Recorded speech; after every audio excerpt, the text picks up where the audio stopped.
১৯৯৭ সালে হামাসকে সন্ত্রাসী গোষ্ঠী হিসেবে তালিকাভুক্ত করার পর সংগঠনটিকে নির্মূলে ইসরায়েলকে নানাভাবে সহায়তা দিয়ে আসছে যুক্তরাষ্ট্র। এবার সেই হামাসের সঙ্গেই আলোচনায় বসল ওয়াশিংটন। গণমাধ্যমের বরাতে জানা যায়, রোববার কাতারের রাজধানী দোহায় হামাস নেতা খলিল আল হাইয়ার সঙ্গে সরাসরি আলোচনা করেন ট্রাম্প প্রশাসনের মার্কিন জিম্মি বিষয়ক দূত অ্যাডাম বোহেলার। বৈঠকে আমেরিকা ইসরায়েল দ্বৈত নাগরিক এক বন্দীর মুক্তির বিষয়ে আলোচনা হয়েছে বলে জানানো হয়।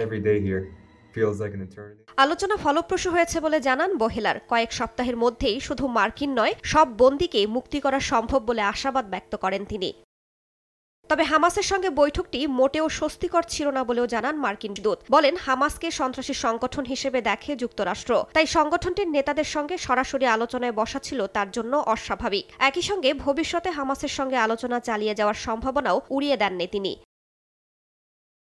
ইসরায়েলকে ছাড়া হামাসের সঙ্গে মার্কিন প্রশাসনের বৈঠক হওয়ায় উদ্বেগ জানিয়েছে তেল আবিব। এ বিষয়ে বোহেলার বলেন, আলোচনার বিষয়ে ইসরায়েলের অসন্তোষ তিনি বুঝতে পারছেন, তবে তিনি জানান যুক্তরাষ্ট্র ইসরায়েলের এজেন্ট হিসেবে কাজ করছে না, ওয়াশিংটনের নিজস্ব স্বার্থ রয়েছে।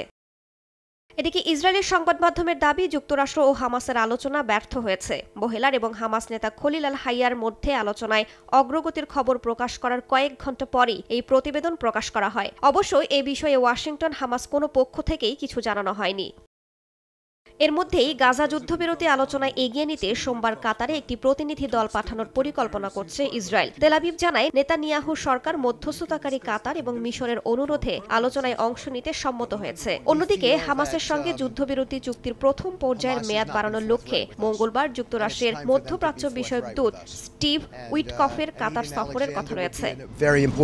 এদিকে আলোচনার আগেই হামাসের ওপর চাপ সৃষ্টি করতে গাজায় বিদ্যুৎ সরবরাহ বন্ধ করে দিয়েছে ইসরায়েল। এর আগে গাজায় সব ধরনের ত্রাণের সরবরাহ আটকে দেয় তেল আবিব।